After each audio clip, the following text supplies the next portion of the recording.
Bloomberg Audio Studios. Podcasts, radio, news. Good morning, I'm Nathan Hager. And I'm Karen Moscow. Here are the stories we're following today. President Biden is set to deliver his State of the Union address to both chambers of Congress tonight. Bloomberg's Amy Morris has a preview from Washington. This State of the Union may be President Biden's biggest opportunity to reset and shift public perceptions. Biden faces concerns about his age, worries about the economy, frustration over the Israel-Hamas war, and a shrinking Democratic coalition.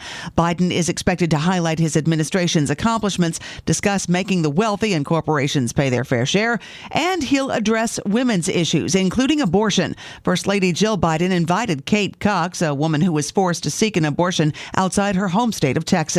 Alabama Senator Katie Britt will give the Republican response. In Washington, Amy Morris, Bloomberg Radio. All right, Amy, thanks. Well, during the State of the Union, the president will propose increasing minimum tax rates paid by major U.S. and multinational corporations to 21% and eliminating tax breaks for companies with high-paid executives. The proposal would affect corporations valued at $1 billion or more. It would raise their minimum tax rate from the 15% level implemented earlier in Biden's term. Well, Karen, while the president puts the finishing touches on the speech, Donald Trump is challenging him to debate. The former president posted on his Truth Social account that he's calling for debates, quote, anytime, anywhere, any place, and he wrote it in all caps.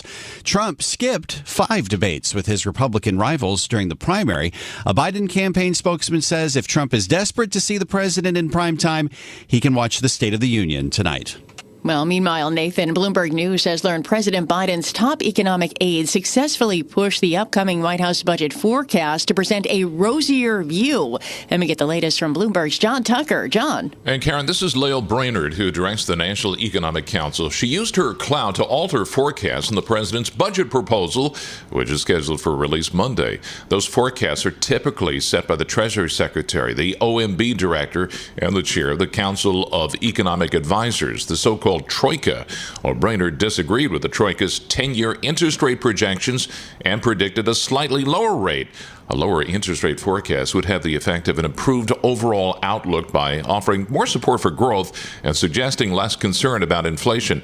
It also would lower borrowing cost projections at a time of rising worries about the deficit. Brainerd, a former vice chair of the Fed, now serves as Biden's top economic aide. She's taken on a growing public profile since joining the White House about a year ago. John Tucker, Bloomberg Radio. All right, John, thank you. Back on Capitol Hill, Fed Chair Jay Powell wraps up 2 days of congressional testimony today before the Senate Banking Committee. In his appearance before the House Financial Services Committee, Powell stuck to the script on the path ahead for interest rates. It will likely be appropriate to begin dialing back policy restraint at some point this year.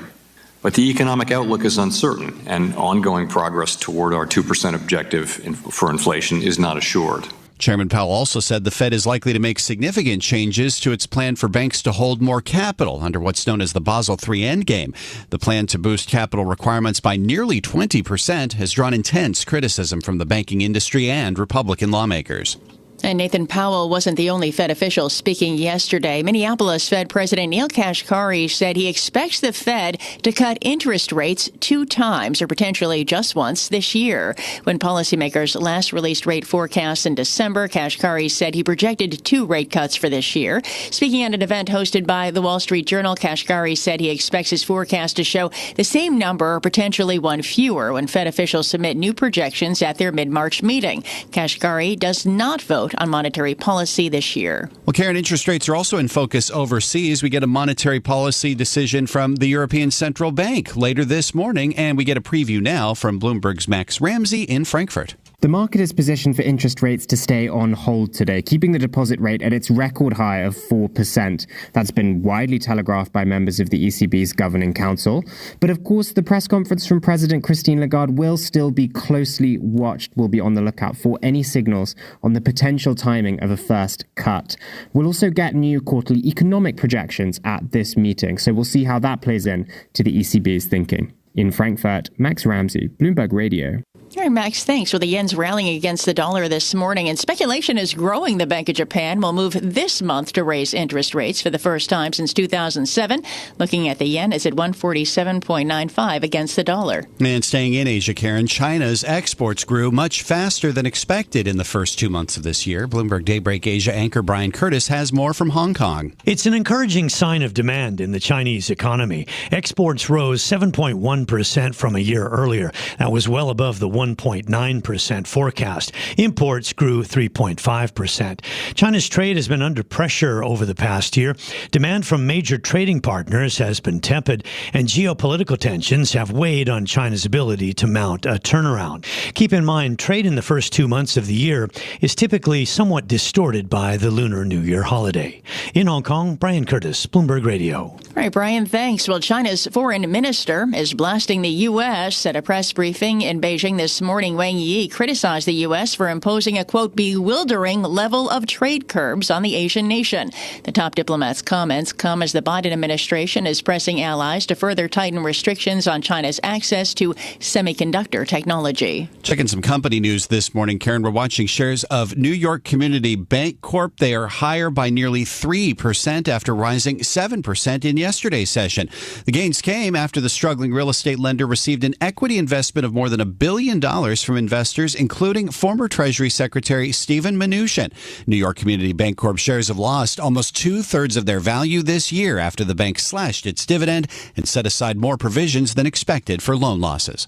Well, a couple of chip makers also in focus this morning, Nathan. Congressional aides say the U.S. government is poised to invest $3.5 billion in Intel so it can produce advanced semiconductors for military and intelligence programs. The money is tucked into a fast-moving spending bill the House passed yesterday.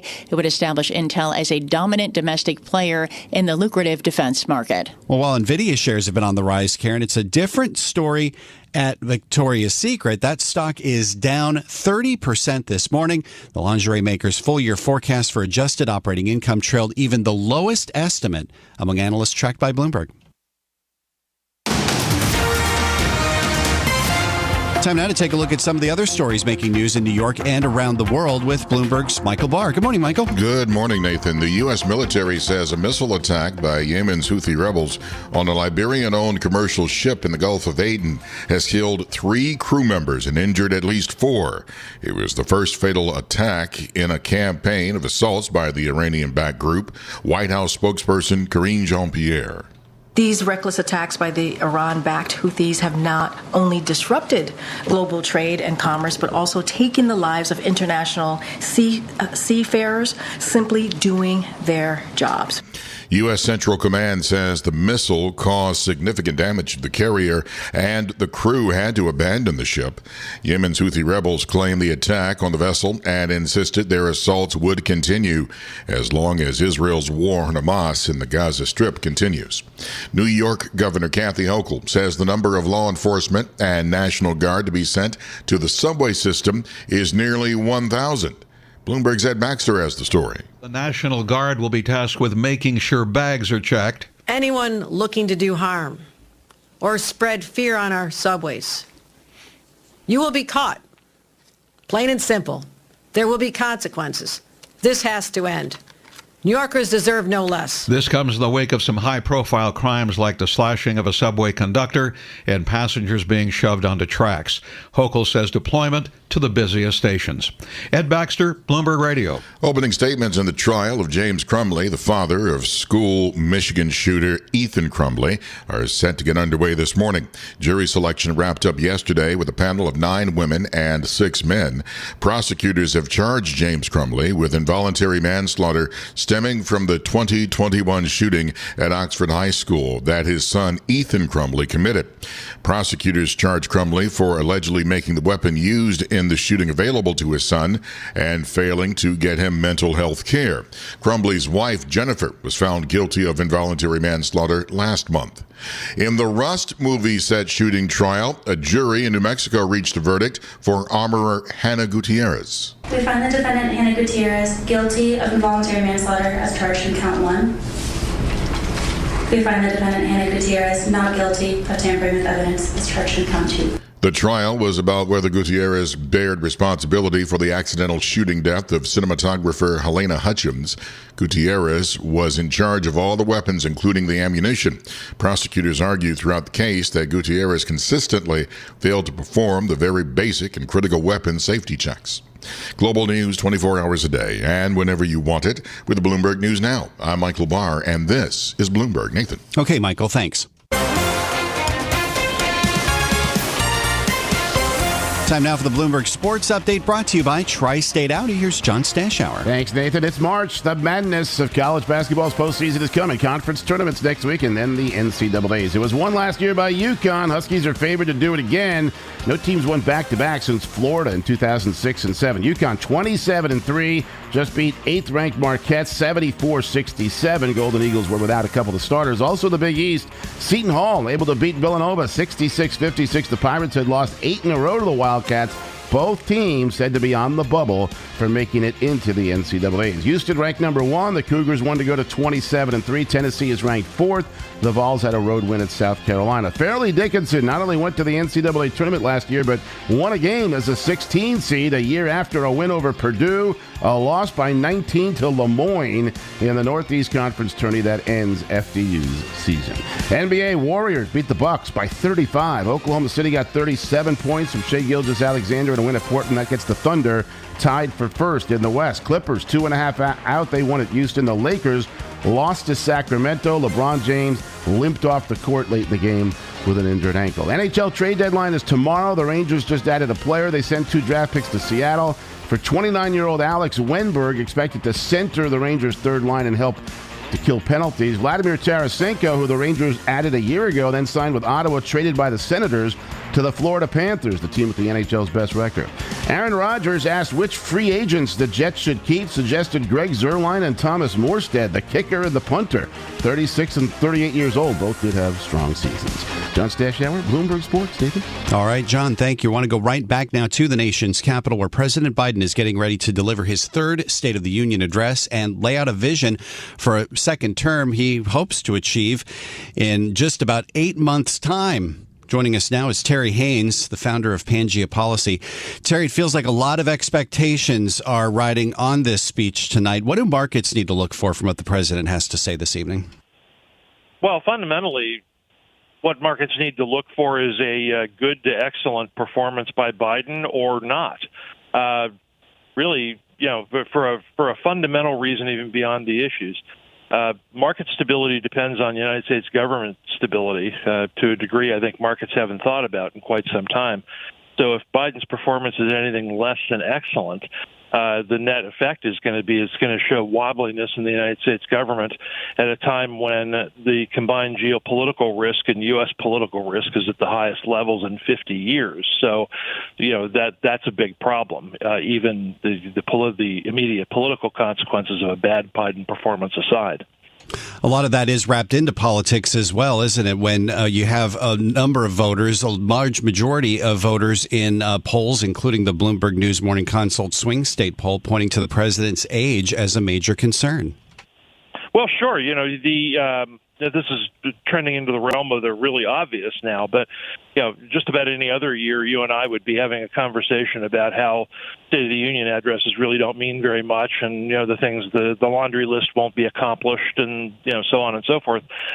This year, it's all about the immediate Biden performance and his ability to counter exactly those kinds of cognitive issues which have become embedded in his whole campaign narrative. One policy proposal that we found in the president's speech is that he's going to be calling for raising minimum tax rates for global corporations and major U.S. corporations as well. Interesting timing to be talking about tax increases in the middle of an election season. Yeah, that's more than anything else Democratic red meat for the base, I think.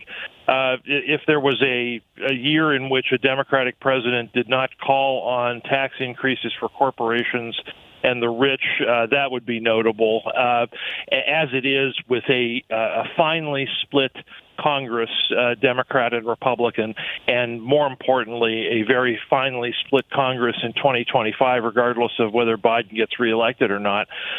That's very unlikely to happen, although it will be squarely in 2025, it will be squarely in front of the Congress because of the tax law that was passed in 2017 having to be reconsidered.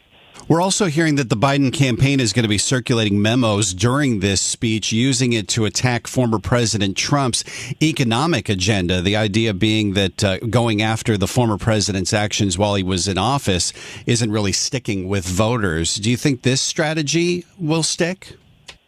No, I don't. I think it's firstly, I find it reactive and therefore, unlikely to make much difference.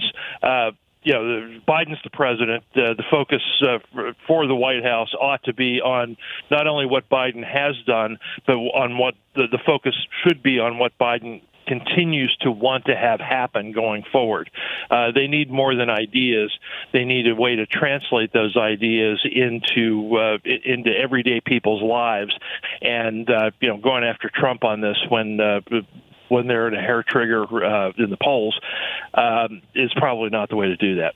So in our last 30 seconds, Terry, are you expecting that we're going to hear like the usual laundry list of policy proposals, or is it going to be more, do you think, about laying out a broader vision?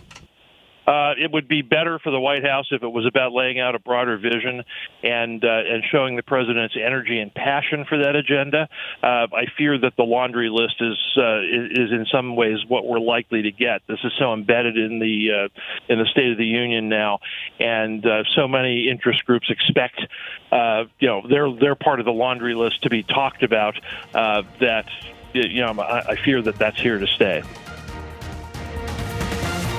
This is Bloomberg Daybreak Today, your morning brief on the stories making news from Wall Street to Washington and beyond.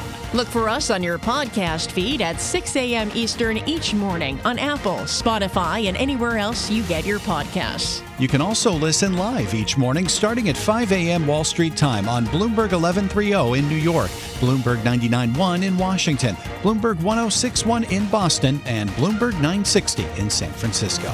Our flagship New York station is also available on your Amazon Alexa devices. Just say, Alexa, play Bloomberg 1130. Plus, listen coast to coast on the Bloomberg Business app, SiriusXM, the iHeartRadio app, and on Bloomberg.com. I'm Nathan Hager. And I'm Karen Moscow. Join us again tomorrow morning for all the news you need to start your day right here on Bloomberg Daybreak.